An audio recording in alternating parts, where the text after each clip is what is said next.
wondered why women are able to get over relationships so quickly? How they're able to just monkey branch to the next guy, not even give it a thought? Meanwhile, the guy's heart is broken and they just are cold-blooded? You guys ever wonder why? I'll tell you why. It's a biological imperative, my friends. Okay, it's called Briffel's Law. Basically, once the man stops providing value to her, she's going to end the relationship. Okay? The formation of the relationship and the existence of the relationship is basically based on the female's needs, and if they're still being met. If they're not, the relationship more than likely will end. Because like I've told you guys before, women are professional and biological resource extractors. If they're no longer able to extract from you, the time is ticking and they will leave. And this is a very uncomfortable reality that we don't teach young men. Briffel's Law, also known as Briffel's Law of the animal family, states that in animal societies, the female, not the male, determines the conditions of family life. This means that if the female doesn't see a benefit in associating with the male, no such association will occur. Burn this into your brain, guys. Briffel's Law, also known as Briffel's Law of the animal family, states that in animal societies, the female, not the male, determines the conditions of family life. This means that if the female doesn't see a benefit in associating with the male, no such association will occur. In essence, the female's needs and preferences dictate the social structure and relationships within a species. Okay? You guys gotta burn this to your brain. Okay? This law right here is gonna keep you from simping. This law right here is going to aware you on how women really move. So when they break up with you and you're sitting there crying, wondering why are they so cold-blooded? Yo, entitlement be having these average looking women talking crazy. So I paid for Hinge X and I literally ran out of people on day one. I paid for whatever the most expensive Hinge membership is. I did 1 week, and I'm pretty sure it's Hinge X, but whatever the $25 a week one is. I paid for 1 week. I ran out of people in 1 day. I have only had the membership for 1 day and it's already saying, oops, we're out of people. Change your parameters. You know what my parameters are? My parameters are 6'2" and above, anywhere between age 29 and 34. And then I bumped it up to 35, ran out of people again. How is there no one between the ages of 29 and 35, Jesus. 6'2" and above in LA? This is one of the biggest cities ever. I don't know if I'm just not attracted to the people that they're showing me. Like, they weren't cute. I'm gonna be so honest, but I tried to give a few people a chance. I think I sent maybe 2 or 3 likes out of everyone and I've already ran out of people. It's day one. I keep going back to the app. There's no more people. How? Yo, the entitlement with this woman is insane. She needs Invisalign more than she needs a dude above 6'2". Like, I don't think she understands, 6'2" and above, it's 4%. It's not that much of the population, especially your age range is between 29 and 35. And then she says, these guys are not even cute. Yo, shorty, you are average at best. The entitlement and free attention just overinflate this ego. This is like a drive-through McDonald's worker applying for a CEO job of a company and wondering why the math is not adding up. The expectations with this one are insane, so your options shrink, but the expectations don't. She has to understand, even Hinge is telling her, yo, you need to change your parameters. Yeah, because you are overinflating what the hell you looking for. I don't know how tall she is, but I doubt she needs a dude over 6'2". And then she's thinking she looks crazy good. It's because dudes be giving chicks like this, average women, free attention, and they're like, yeah, I'm the and she got that syndrome right now. Not for nothing with the grill that she got, she's only getting back shots because I don't even want to look at you. If a guy does any of these things on a first date, he does not deserve a second one. Disclaimer, these are all my opinions. Totally fine if you're a girl and you have lower standards. And before the guys get super emotional in the comments, there are women out there that will be fine with below the bare minimum, so don't take this video to heart. Number 1, if he doesn't offer to pick you up or send you a car to bring you to the date. Girls need to realize that you shouldn't be spending a single penny. It's not just about him paying for your food. If you don't want to get into his car, that's totally fine. Make him get you an Uber. If he disagrees, don't even go on the date. 2, if he takes you to a chain restaurant. I don't even need to elaborate on this. A high-value man is not going to take you to Red Lobster, okay? Number 3, if he talks too much about himself and he doesn't ask questions about you. You know those guys, when they ask you a question, it's always a question that they eventually want to answer. They really don't care about what you have going on in your life. 4, if he doesn't compliment you. First thing a guy should do when he sees you is compliment you. You just spent probably 2-3 hours to get ready. Those kind of guys give They're uncomfortable giving out compliments because of their ego. Number 5, he's too touchy-feely, or he starts speaking about like sexual stuff. Huge red flag. He's trying to test the waters to see how open you are to the idea of potentially getting laid. If he asks you to come to his place, he does not want to show you his home decor. He doesn't want to play the piano for you. He wants to get laid. Be for real. And last, if he doesn't text you if you got home safe. If he doesn't text you asking you if you got home safe, even if he literally dropped you off at your front door, he doesn't care if you live or... Let me know some of your deal breakers in the comments below. Bye! Well, if he drops you off at your front door, then he knows that you're home safe. I'm pretty sure he's gonna wait to see you go in the house. Why the would he text you again and be like, are you home safe? He just dropped you off, you dumb like, what the it's a... Oh my goodness. You mad that your man look like you now? Confused, emotional, don't know left to right. He became a reflection of you. You know, this is why men have to stay strong and they cannot fall into a woman. Men, do not identify yourself in her emotions because she's confused. She don't know. Women don't know. We don't know who we are, what we want, what we need. We don't know. Majority of us do not know, truly. You know what I'm saying? We need someone to tell us. We generally just want to be happy, and we don't know what happiness is. Like, we don't know. But men do. Men know that, oh, she needs security, safety, structure. She needs routine, you know? She needs community. Things need to be calm for her, which means I have to get myself together. I need to make sure I can provide and give her a life of comfort. So right now, she's not going to get certain emotional needs met because I got to go out and work. I mean, you guys know. You guys know. Okay, I want men that's watching this to tap into them instincts, man. You know what we need. But what happens is you hear your woman whining and crying, and that she's over here and wants this and that and all this other stuff. But you know what she actually generally needs, so she could feel comforted. But when you fall into a woman's love, like you're falling in love to her love is confusion, is chaotic, it's here, there. Valentine's Day she wants this, Christmas she wants that, birthday she wants this, and then on Tuesday, Wednesday she wants space. You know, on her period she hates you, you're terrible to her. Like, she'll know. So what you need to do is just create a system where there's order. This is routine for her of how things are going to go. Do not keep revolving your life around her emotions. Do not do that, or else you are going to become like the woman. You're going to become confused. Does that make sense? You're going to be confused with your life. You're going to lose yourself. You're going to have identity issues. She withdraws her love from you and then gives it back. And you're identifying yourself in that. Like, you're craving her love. And every time she withdraws it, you want it. You know what I'm saying?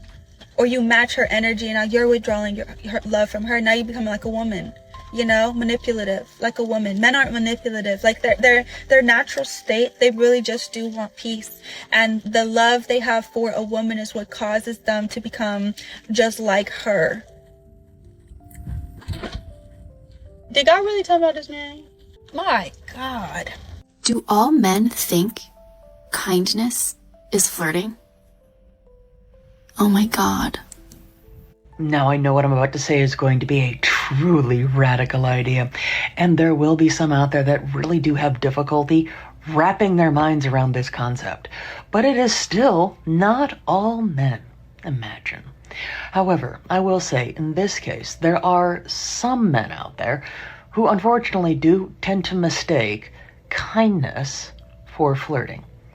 But if a person is wondering how that could possibly be, how could a man mistake simple kindness or politeness or even a compliment for flirting?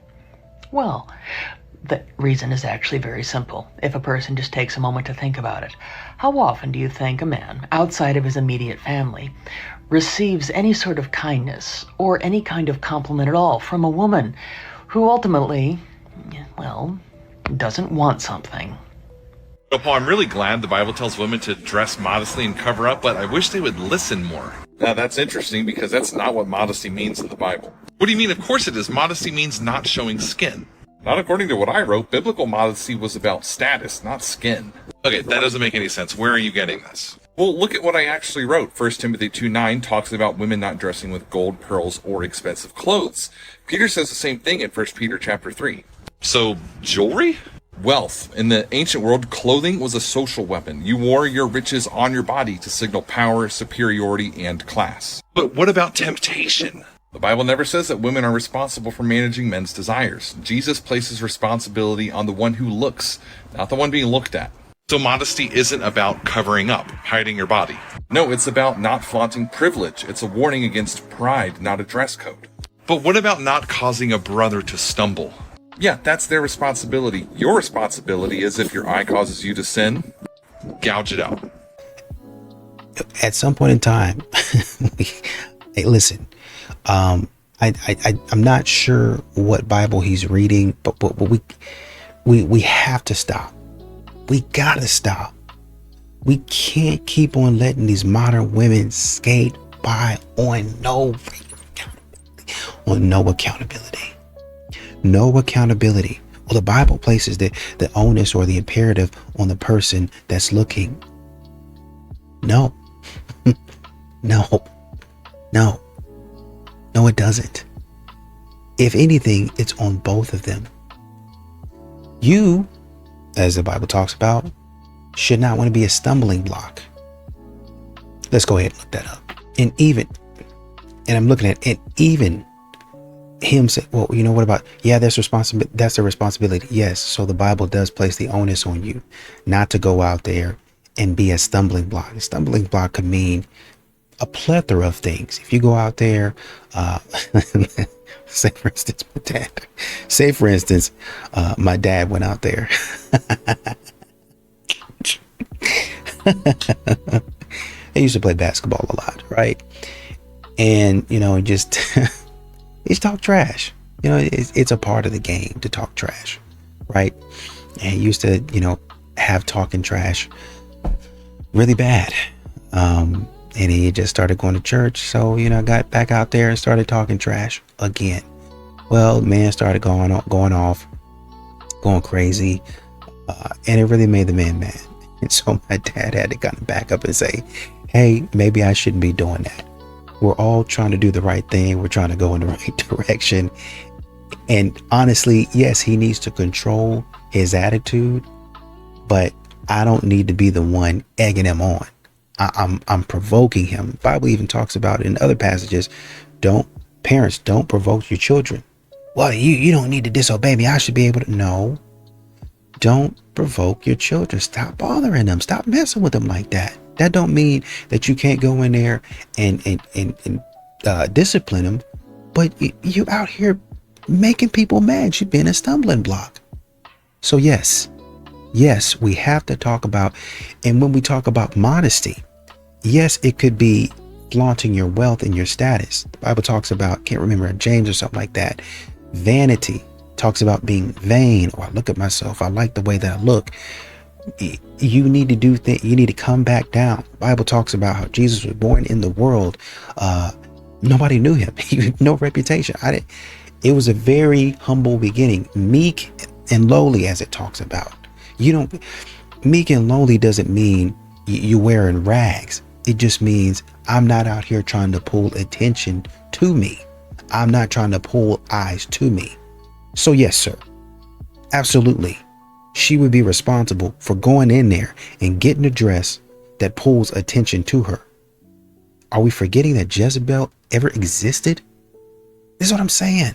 There's too many examples and too many passages. I mean, my God, Delilah was doing the same thing to Samson when she went out there, and I know he likes the way I look, and I'm going to keep on putting that stuff on. Whenever now it was his responsibility to avoid that, and he did. He allowed the temptation to overcome him. Hey, we're not doing this. I'm not giving you what's mine. You're not getting any of my secrets. That's what he should have said, but he didn't, because he was worried about her beauty, how good she looked.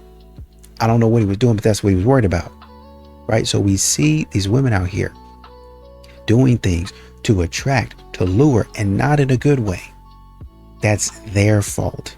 At some point in time, we gotta give the accountability back to the woman, please. You don't know what you have till it's gone, and you're curious that you think you can get better out there. So when did you have that idea, like, hey, what else is out there? I want to experience more, like maybe I can do better out there. When did you start having that, or did you? I never thought, like, I didn't say, oh, I think I could do better. I always knew what I had was good, right? Mm-hmm. So maybe just social media has a lot to do with it. Not everything, but you know, social media, you're looking at social media, everything, like, obviously everybody puts their best moments, all their vacations, all their like, oh, wow, like, oh, they're going to Italy again, you know, like making little comments like, oh, must be nice, you know, doing the comparing thing. See, I did that too. I did that comparing thing. So I did make him feel small at times. I did. Like, I belittled him.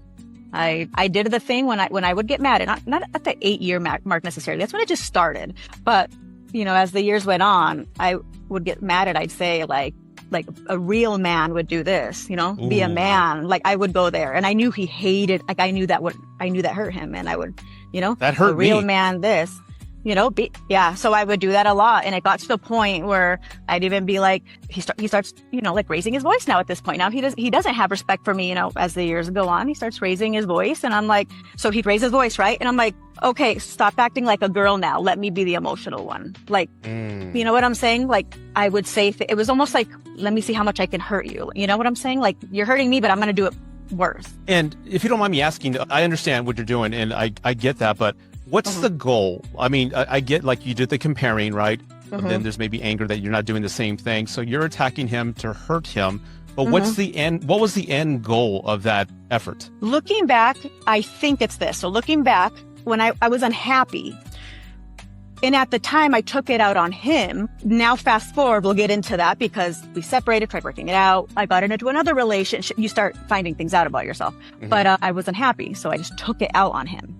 You know, once I was out of the relationship, that's when I'm like, okay, like, this is a me issue. It's not even a... Yeah. So you're angry, but after reflection, you were really angry at yourself. Correct. Like, yes, I was unhappy in my own skin. I think I was just, I was the unhappy one. I ended my engagement, and today I'm moving out. There wasn't any betrayal. He didn't cheat or anything. Honestly, I just changed my mind. Sometimes clarity comes quietly. Choosing yourself doesn't always need a big explanation. But my village, the women in my life, are so amazing. They've shown up for me in more ways than one, helping me pass, sitting with me, praying for me, making a hard transition feel lighter just by being there. I'm so grateful for community, for having people who hold you up. Oh yes, my village came through and they helped me pack and they prayed for me. We just had a jolly old time that I just wasted 2, 3, 4 years of this man's life, got engaged to this man, he thinking I'm about to be his wife, and I just woke up one day and I said, F it.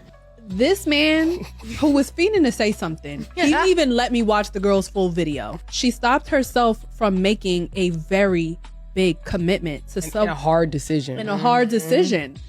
To tell a man, nah, bro, you said you was gonna marry her, you gotta do that shit. That is horrible advice. I don't think that's what he was saying, though. I think 100%. I think what he spoke to was having accountability for the responsibility of the investment you made. Her friends championing her, I don't think that was all the way right. I think someone should say, girl, that's kind of messed up what you did to him.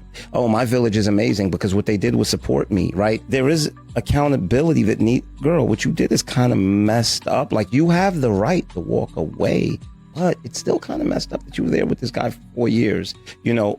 But in the same breath, once again, I will say, no one owns anyone, right? But you don't think that girl know that was up, that after 4 years, 10 years, that her making this decision to leave was up? You think she needed her friends by the video she made and what she said? No. I didn't hear at no point that she said that she thought it was messed up. We didn't even watch the video. What she said was... We didn't even hear the video. Wait. What she said was, I have to choose me. Or everything she said was an I statement and me. The point of the video was her making a decision for herself and showing her village being there for the decision that she made. And that's just the perspective of the video. But you don't think that what you're making is an assumption.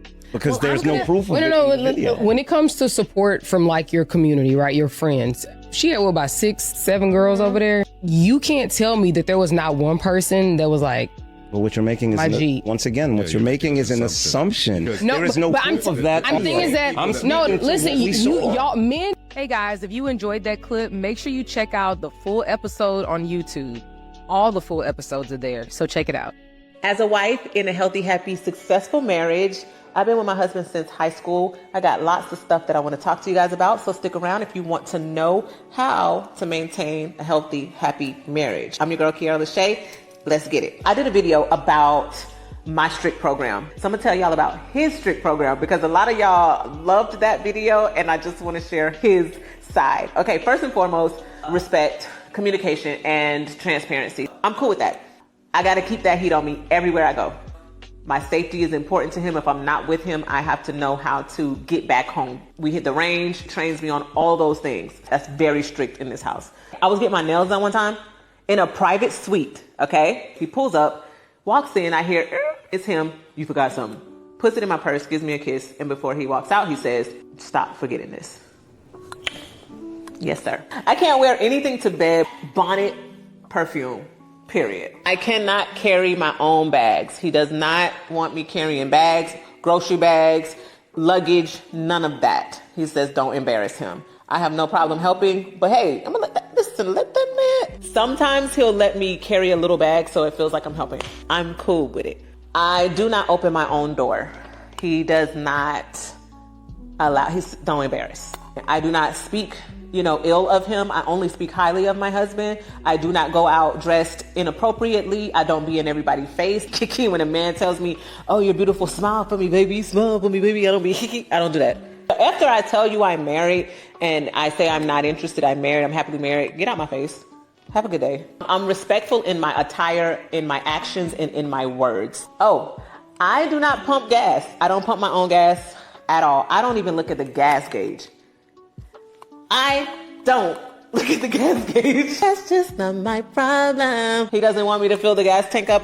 I don't do it. I let him handle it. It's always full. Another thing, no clothes on in the house unless we have guests. For me, I'm cool with it. I hit the gym constantly. What I'm drinking right now, the Just Shred, I'm cool with it. I look good. No late nights out with my friends. So he wants me to stay safe.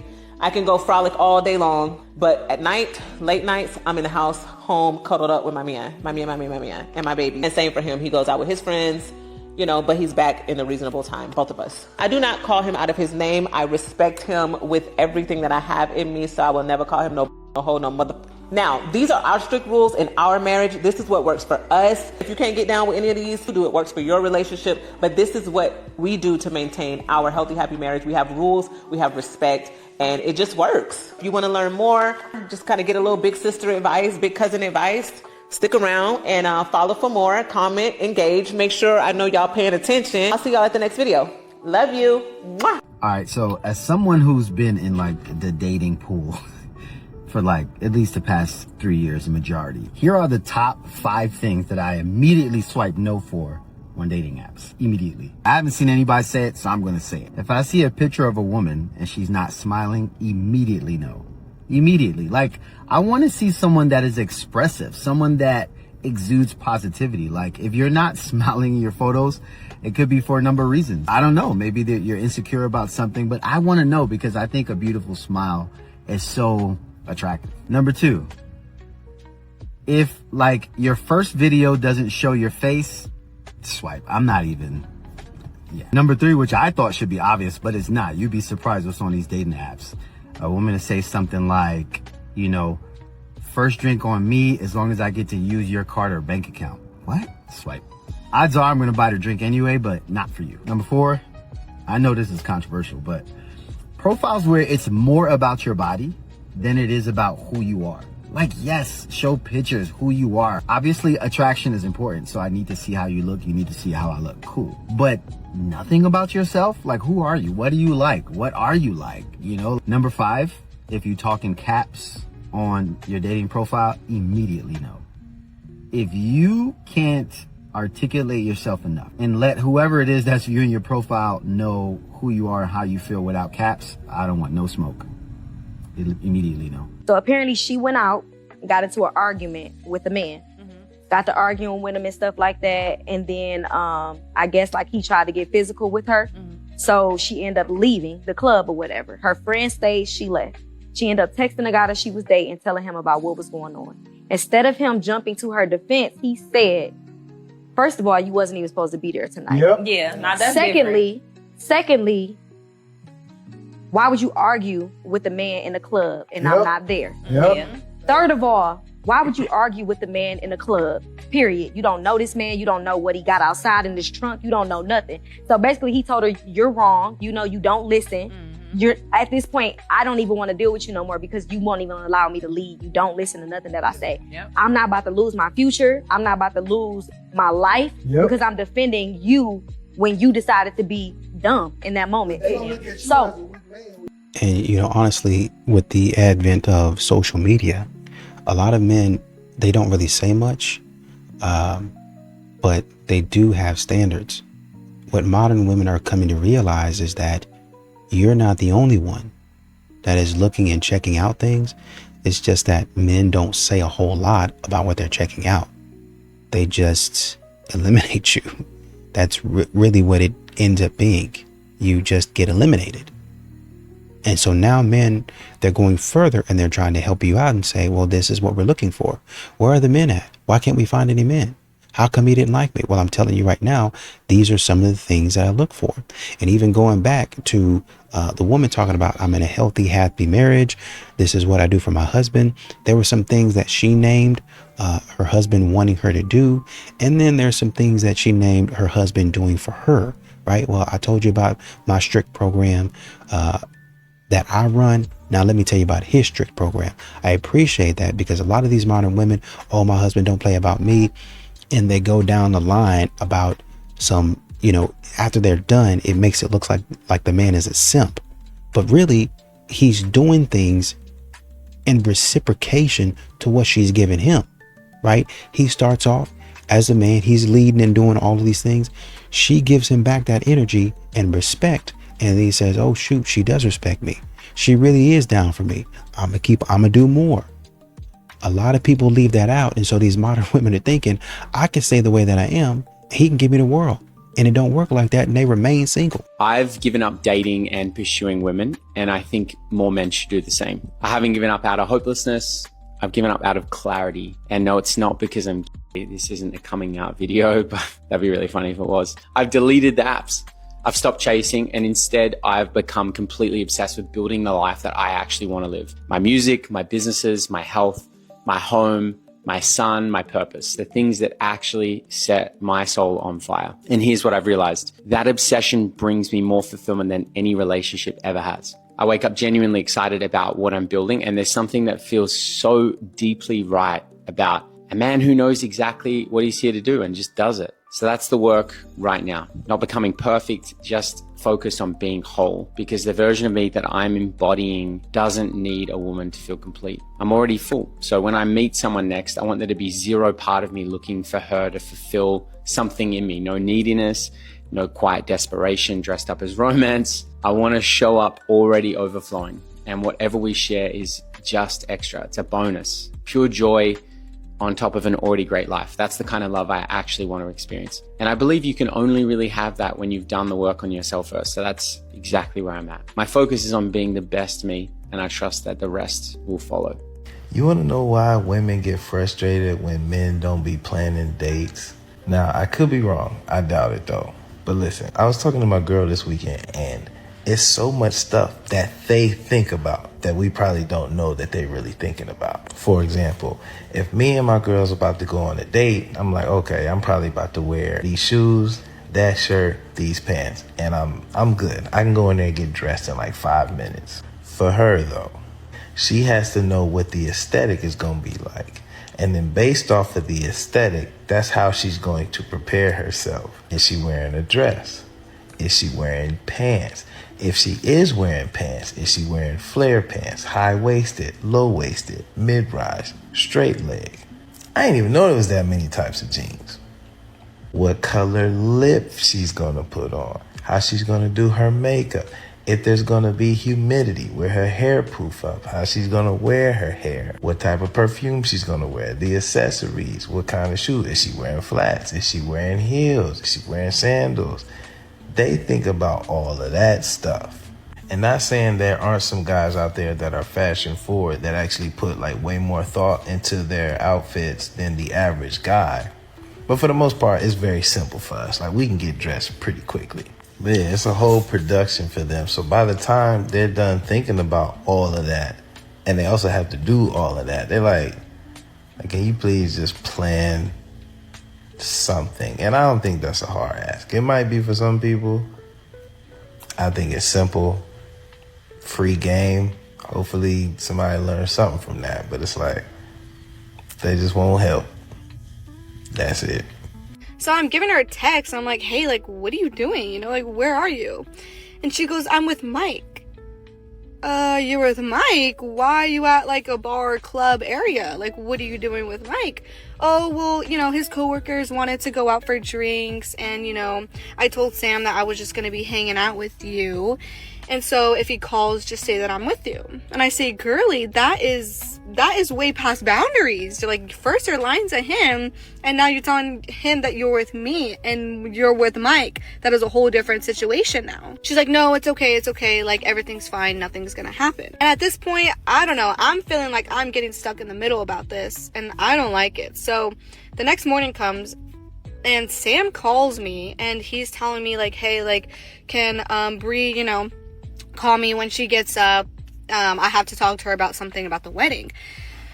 And I'm just like, shoot, like, what do I tell this man? Like, she's not even with me. So I give her a call, and I'm like, dude, like, you need to call your husband, because he's calling me now and asking me to tell you to call him. Like, this is just getting way out of hand now. So after they talk, and apparently she wants to call it off with him, me and Bree get in this whole conversation, this whole argument, because she wants to actually get a divorce with Sam now, who was, like, literally the love of her life, but she's just so, like, blindsided by this Mike guy. She's telling me she wants to get a divorce with him, and I'm telling her, like, were you doing anything with Mike before, you know, you're making this, you know, decision? She's like, no, like, I would never cheat on him, which I know she's lying, because obviously she's doing something with him if she wants to break up her engagement all of a sudden, but she's claiming that he is the problem. Like, he's controlling, he's toxic, and just kind of flipping the script on him, which is, like, so wrong, because me and my fiance, we knew Sam way before they were together. So now she's, like, corrupting his character, and I'm not okay with that. So we get in this argument, we don't talk for months, and I find out they eventually get a divorce, and guess who she's with now? Yep, she's with Mike now. So I'm glad, good riddance to that. I don't have any of that negative energy in my life anymore. But yeah, I felt really bad for Sam at the end of the day. Just because you regret it don't mean it's not non-consensual. This is insane. Like, this man is giving me the most attention that he's ever given me in our whole entire relationship. I decided to meet a guy, and I said, look, I've never done this in my life. I've never cheated. I've never, like, laid eyes on another man when I'm with another man, but this is what my boyfriend has always wanted, and I think that he, you know, could we do...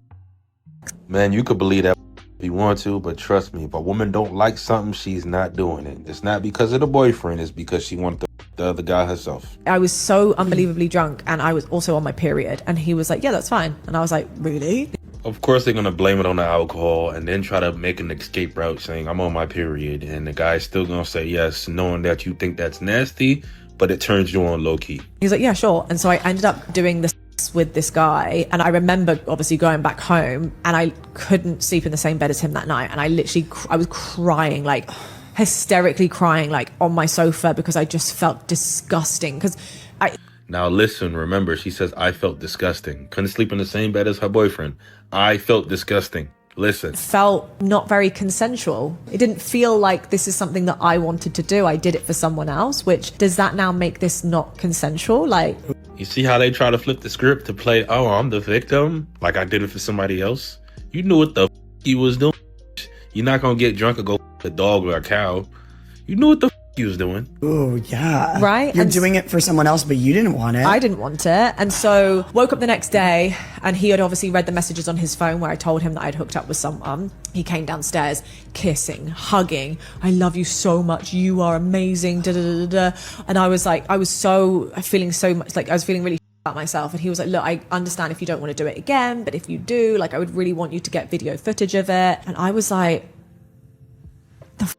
like, this is insane. Like, this man is giving me the most attention that he's ever given me in our whole entire relationship. First of all, the boyfriend is a cuck. He's a weirdo. Now that we got that out the way, she's a piece of shit because she's trying to flip the script and saying, oh, it wasn't consensual. And anytime they use it as a feel bad for me, even though and I don't want to take responsibility. I swear, accountability is some woman's kryptonite. Conclusion, men, no matter what you say to your girl, if she's not jacking it, she ain't doing it. I don't give a who you is. And women, I know you're not going to listen to this, but stop trying to make men look like the bad guy. If you don't like something and you are a dude because you're irresponsible, don't say, oh, it wasn't consensual when it benefits you. Don't do that. A lot of men lose their freedom in life over the lies y'all be telling. Do better, you whores.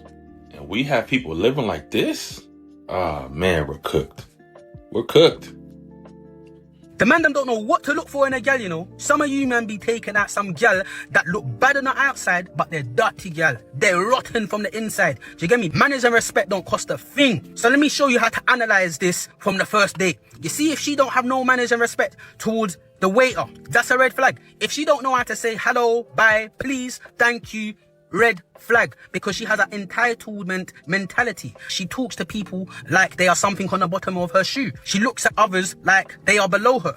You get me? And then you man are wondering why she's stepping into your family home and she don't want to say hello to your mum. Because you man are getting with gal that have no morals. Gal that were dragged up. Her moral compass is broken by about 50 man. Believe that. Do you get me? You're getting with gal that are for the streets. You're so focused on the aesthetics. You're so focused on what she looks like from the outside. Whether the back is mad, whether the chest is mad, the body's looking brazy, whether the neck game's 10-10. And you're forgetting to focus on what she's like from the inside. You're forgetting to focus on whether she's got basic manners and respect. Because if she doesn't have basic manners and respect, you can never take that gal seriously. If it's just a chopping thing, cool, do what you want, but she might be a bit tapped. But if it's someone that you're looking to take seriously, you don't know what you're looking for because you're so focused on the outside. If she has no manners and respect, morals gone, she's done at it. We are grown people that don't need to be taught at these ages. You get it? We might be from the ends, but me not like no hood rat gal.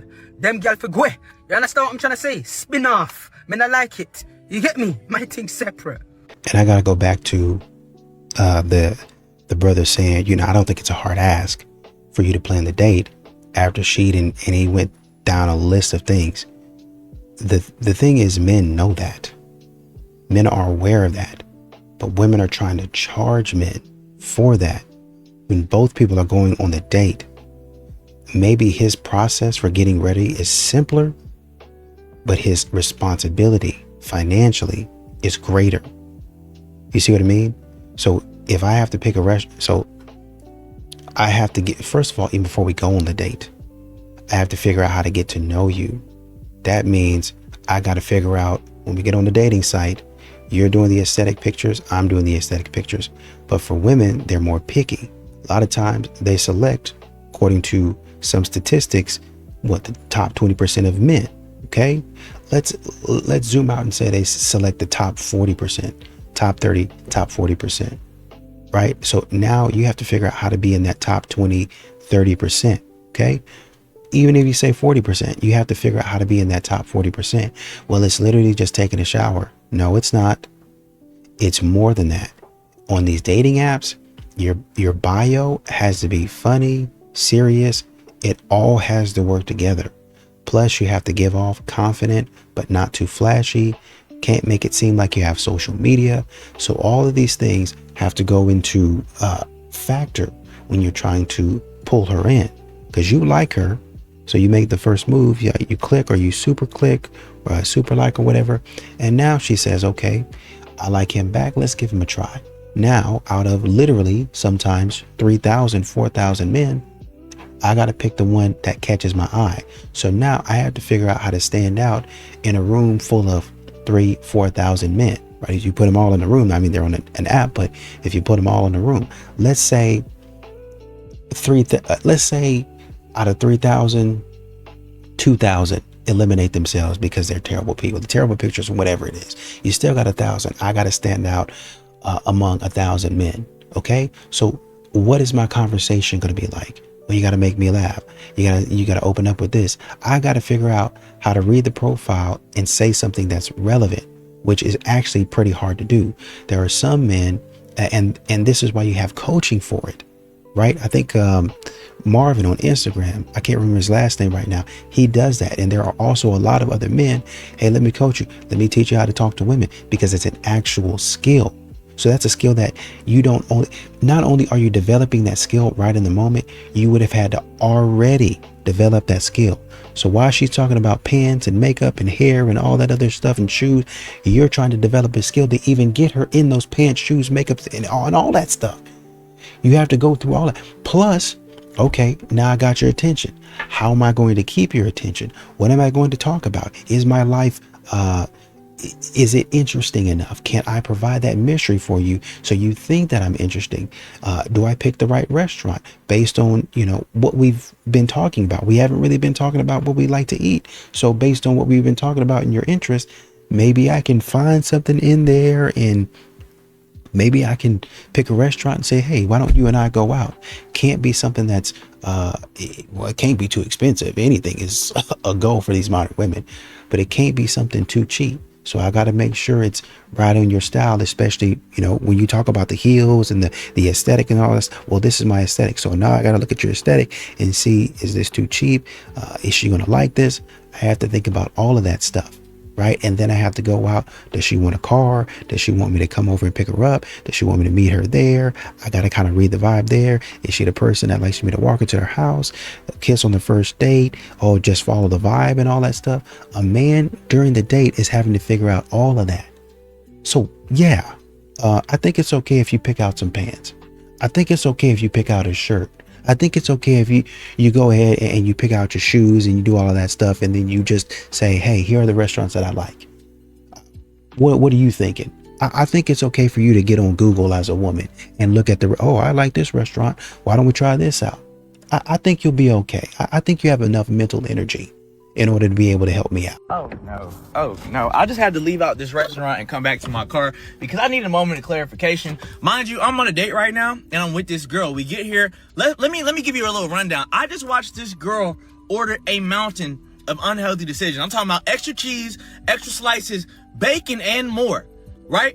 We get the drinks. We go over to the fountain. She's trying to get a refreshment. She looks at the refreshment. She goes, fills it up, does a taste test. Hits it, says this is flat, I don't like this. She asks the people to refill the Coke Zero. They tell her that the Coke Zero isn't going to be refilled till tomorrow. They're sorry, there's something wrong with the machine. They should have put out something.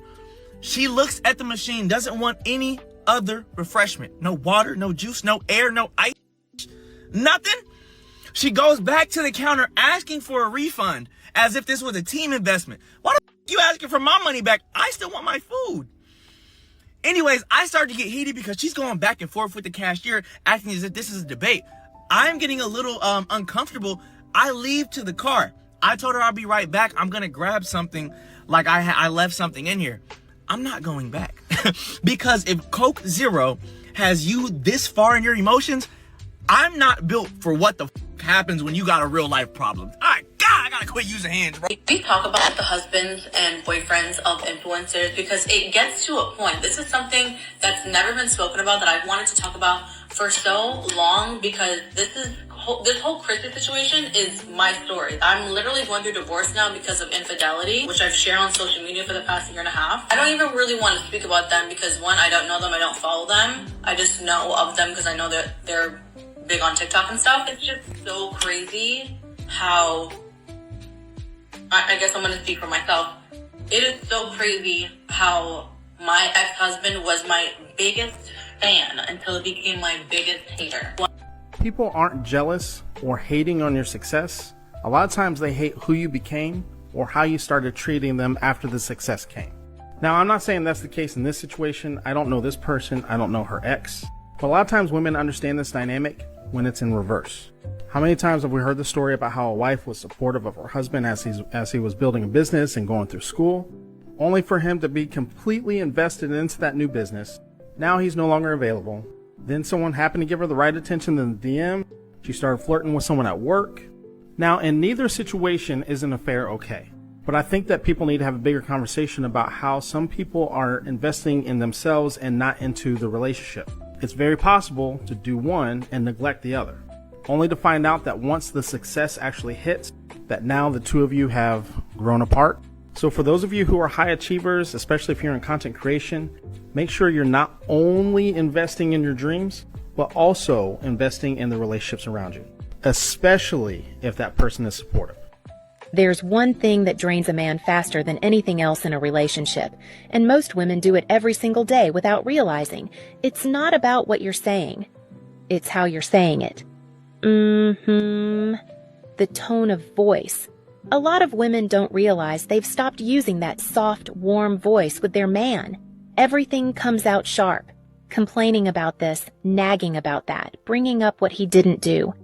When was the last time you said something genuinely positive? Not sarcastic, not backhanded, just appreciative. Most of the time, it's 90% critical and maybe 10% positive, if that. And then we wonder why he seems distant or checked out. That constant negativity. It's draining. Every man needs a place where he feels safe, respected, and welcomed, not spoken to, like he's already failed before he even tries. Because when a man feels valued, he naturally gives more, loves harder, and shows up better. And it brings out the version of him you always wanted. Your man craves your softness, your warmth. He needs to feel like you actually like him. This is how you get that man to chase you without ever leaving your pedestal. Because girl, after all, you're the diamond. But you also got a little danger in you, and that's what keeps him hooked. Stay with me here. I'm going to give you 6 compliments that will literally rewire how he sees you. Hi, I'm Julia. I talk about mindset, dating, beauty, and the glow up. So if that's your thing, you don't want to scroll. So you want him to chase you? Girl, you got to stop acting like you're above flirting. Because the women that men get obsessed with, they flirt. They just don't overdo it. They don't perform. They just place things down on the table and let things happen. Let me show you what I mean. This is what you're going to say first. Number 1, I feel really calm around you. Now his nervous system is like, what? Wait, she's safe here. I'm safe here. And then he's going to start leaning in. Number 2, you're different. Congratulations. If you say that, you just unlocked his need to prove it. Number 3, I love how your mind works. Not his looks, not his biceps, not his abs, his brain. If you say that, you just separated yourself from the pack. Number 4, you're very intentional. I like that. Now he's thinking, oh yeah, and watch him become that for you. Number 5, you're trouble, but like the good kind. Now, if you say that, you've created tension with a little spark. We're flirting. We're not job interviewing here. Number 6, and this one's a little dangerous. I don't say this often, but I really enjoy you. Scarcity and warmth at the same time, that's what sticks. But here's where a lot of women tend to ruin it. They say all these wonderful things and then they hover like a helicopter mom. Don't do that. You're going to drop it and then you're going to go back to your life, whatever it was that you're doing. Get in, get out. Because a high value woman doesn't chase. She creates space to be chased. She knows how to pull someone in and let them come closer to her on their own. Now that's a difference. You're not here to convince that man. You're here to be experienced by him. And if you can master that, he's not just going to like you. He's going to be thinking about you long after you leave that room. You want to know how you make a man change without begging or nagging? Then listen up. I know the story. You've told him 100 times. You've cried, you've explained, you've even threatened him to leave, and still nothing changes. That's because men don't change when you stay emotionally tied to his behavior. They will only change when you do the one thing most women avoid, and that's to stop reacting, to stop trying to prove to him that you are worth him changing for you. For example, you keep nagging your husband for never planning anything, and every weekend turns into an argument. But he doesn't even listen to you. He doesn't even take you seriously, because as long as you are complaining, all he knows is that you are busy with him. But from the moment that you stop reacting and you start to get busy with your own calendar, but without announcing it, without making a big deal out of it, because then you would still be reactive to him, that's when he starts to feel it, because your focus is no longer just all about him. So the only way your man is going to change is if you change, but not by changing what you say, but by changing what you do. If a man disappears and then comes back months later like nothing happened, there are usually only 3 possible reasons. And I'm going to be honest about them. I know this because I've been that guy. When a man circles back after disappearing, most women assume something meaningful happened. Maybe he reflected and truly realized what he lost, but most of the time, it's much simpler than that. The first reason is loneliness. Time passes, and the excitement of other distractions fades, and suddenly the connection he once had with you starts to feel comforting again. So his curiosity kicks in, and he wonders if the door might still be open. The second reason is the other option didn't work out. Sometimes when a man disappears, it's because he was exploring another possibility. But when that situation ends, he remembers the connection he had before. So he circles back. And this isn't because he suddenly changed. It's simply because the alternative is now gone. The third reason is familiarity. He remembers that being with you felt easy. You liked him and welcomed him into your life with kindness and warmth. He misses that warmth. So he assumes that reaching out again will probably be safe. You gave him little resistance and his effort was low last time, so why not? But here's the important part. Coming back out of convenience is very different from coming back with real intention. So if a man disappears and then returns, don't immediately assume the story in your head is true. Instead, ask him one question. What made you reach out now? Don't ask it emotionally, just be clear. And then listen carefully. Because if his answer is vague or he avoids the question, then absolutely nothing has actually changed. A man who truly values the connection will be very clear about why he came back, and he'll show it through consistent actions why he returned. If this helped you see the pattern more clearly, the link in my bio explains why men come back in much more detail. The shock that women have when their man finally walk out the door, most of the time a man will tell you, but you weren't trying to listen. A man just doesn't leave a relationship overnight. He ain't explaining himself, he just gonna go quiet. Men give us so many chances.